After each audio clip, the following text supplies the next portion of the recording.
Welcome back. You're still tuned in to News and Views with myself, Salailo Makwidiri. The time is 7 minutes past 9 Central African time.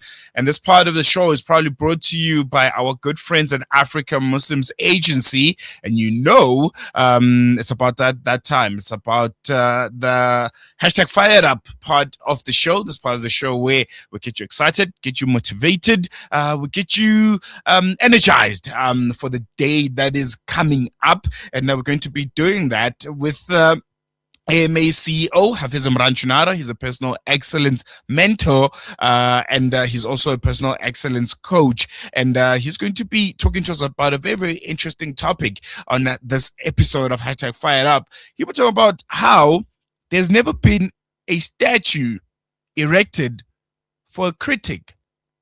Take a listen. Hey guys, hope you're having a fantastic day today. Write this down. There has never been a statue erected to a critic. Think about that. When you travel the world and you go to these places that come from huge history and you walk into their central square or town square or whatever, you find statues. And you find it, and usually you tend to, sometimes once in a while I go and read the little inscription, see who's this person or whatever. Maybe I don't know. And usually, always, it's someone that their society admires who's done something amazing for their country or their nation or whatever the case is. They never put up a statue to a critic, somebody who criticized everything, somebody who destroyed everything and was this negative person. They don't build a statue to that person. So why are you behaving that way in your own family?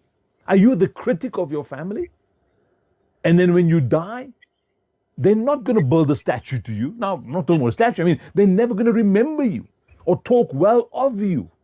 That kind of statue, figuratively, Because nobody builds a statue to a critic.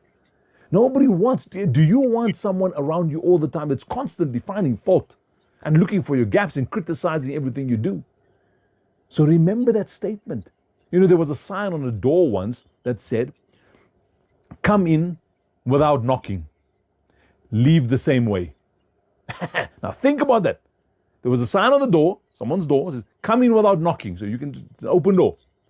Leave the same way means leave without knocking. Now what does it mean? It changes a concept there. Come in without knocking, of course, knocking the door, but leave without knocking me. So don't come inside here to criticize. That was the point. Come in without knocking, leave the same way. When you go into a room, when you come into your home for your family, when you go to work, when you meet a friend, is your first natural tendency to knock? To criticize? To find fault? To put down? Or do you make an effort to lift up, empower, find goodness, look for something good, encourage? In this world right now, people need that encouragement. So remember, no statue was ever erected to a critic. Don't be the one in our society. And it happens so much in our communities. Don't be the one in our community, in our society, in your family, in our country, in this world. Don't be the critic all the time. Because then when you leave this world, everybody will say, "Thank goodness he's gone." Instead of saying, "Man, we wish he was still here."